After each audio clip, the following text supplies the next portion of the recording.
नमस्कार. लक्ष्मीपूजनाचे विधी काय आहेत हे तर आपल्या सगळ्यांनाच साधारणपणे माहीत असतं, नाही का? पण आज आपण फक्त त्या विधींबद्दल नाही, तर त्याच्या पलीकडे जाऊन त्या पूजेतलं सौंदर्य आणि त्यातून मिळणाऱ्या एका खास अनुभवावर बोलणार आहोत.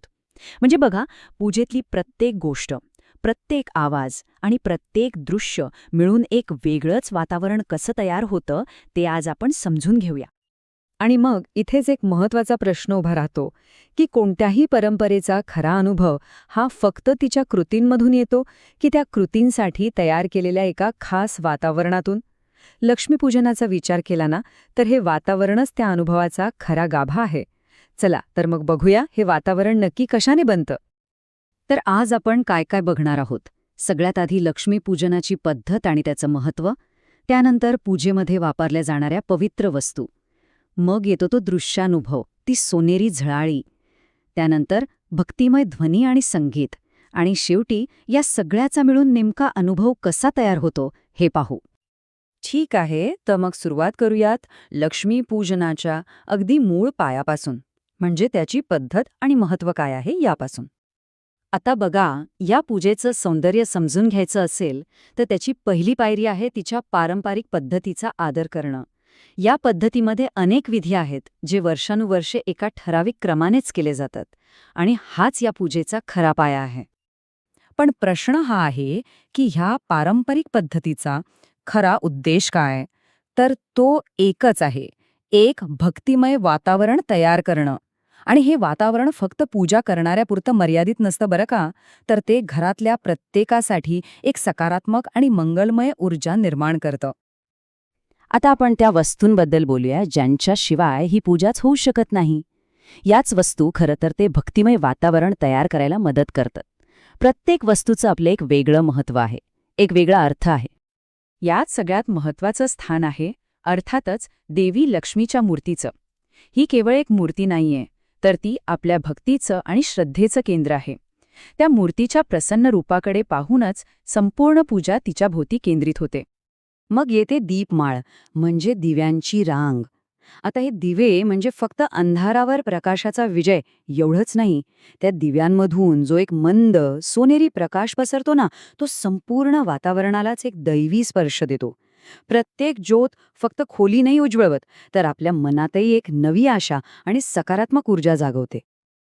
पूजेत ठेवलेले सोन्याचं नाणं हे समृद्धी आणि ऐश्वर्याचं प्रतीक आहे. पण हे फक्त भौतिक संपत्तीचं प्रदर्शन नाहीये.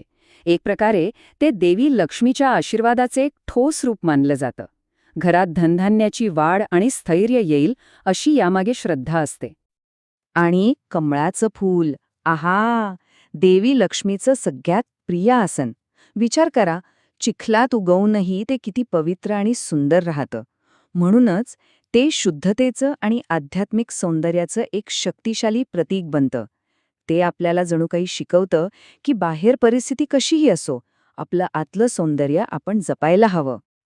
आणि मग लक्ष्मीपूजनासोबतच कुबेराची पूजासुद्धा केली जाते. कुबेर हे संपत्तीचे देव, म्हणजे देवांचे खजिनदार मानले जातात. म्हणजे बघा, लक्ष्मीदेवी संपत्ती देते आणि कुबेरदेव त्या संपत्तीचं रक्षण कसं करायचं, ती सांभाळायची कशी हे बघतात. किती सुंदर ताळमेळ आहे बघा, कमाई आणि बचत यांचा. तर मग देवीची मूर्ती, दिव्यांची आरास, सोन्याचं नाणं, कमळाचं फूल आणि कुबेरपूजन या 5 मुख्य गोष्टी मिळून ह्या पूजेचा भौतिक आणि प्रतिकात्मक पाया रचला जातो. चला, आता या वस्तूंच्या पलीकडे बघूया.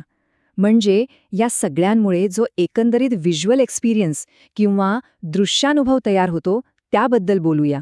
कारण हे फक्त वस्तूंबद्दल नाहीये, तर त्यातून तयार होणाऱ्या एका खास वातावरणाबद्दल आहे.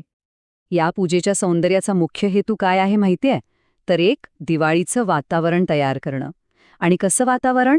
तर ज्याला एक खास सोनसळी झळाळी असेल. ही सोनेरी चमक फक्त दिव्यांची नाहीये बरं का, ती एक विचारपूर्वक मुद्दाम तयार केलेली अनुभूती आहे. मग ही सोनसळी झळाळी येते कुठून? त्यासाठी 3 सोप्या गोष्टी आहेत. एक म्हणजे सजावटीमध्ये पिवळ्या, केशरी, लाल अशा उबदार रंगांचा वापर.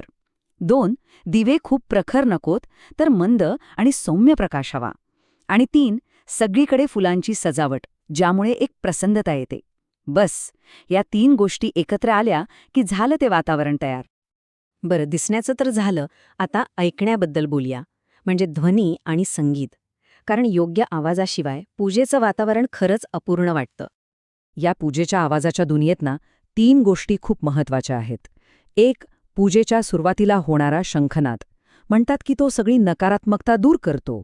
2, पूजेच्या वेळी वाजणारी घंटा. तिचा आवाज आपलं मन एकाग्र करतो.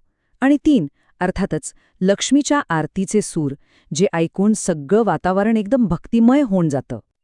चला, आता या सगळ्या घटकांना एकत्र जोडूया आणि बघूया की या संपूर्ण अनुभवाचं सार नेमकं आहे तरी काय. म्हणजे बघा, पूजेतल्या त्या सगळ्या पवित्र वस्तू, डोळ्यांना दिसणारी ती सोनेरी झळाळी आणि कानावर पडणारे ते मंगलमय आवाज, हे सगळं जेव्हा एकत्र येतं ना, तेव्हा ती फक्त एक पूजा राहत नाही, तो एक संपूर्ण, सर्वांगीण भक्तिमय अनुभव बनतो. आपलं प्रत्येक इंद्रिय त्या वातावरणाचा भाग बनतो आणि मनाला एक वेगळीच शांतता मिळते. आणि ह्यातली सगळ्यात महत्वाची गोष्ट काय माहितीये का? की ह्या परंपरेत सौंदर्य म्हणजे फक्त सजावट नाहीये, ते भक्तीचाच एक अविभाज्य भाग आहे. सोप्या भाषेत सांगायचं तर, जे सुंदर आहे तेच पवित्र आहे आणि जे पवित्र आहे तेच सुंदर आहे. आणि जाता जाता एक प्रश्न, जो विचार करायला लावणारा आहे. जेव्हा आपण एखादी परंपरा जपतो, तेव्हा फक्त तिचे विधी किंवा कृती जपणं पुरेसं आहे का? की त्यासोबतच तिचं सौंदर्य जपणंही तितकंच महत्वाचं आहे? कारण असू शकतं की त्या सौंदर्यातच त्या परंपरेचा खरा आत्मा लपलेला असेल. विचार करण्यासारखी गोष्ट आहे, नाही का?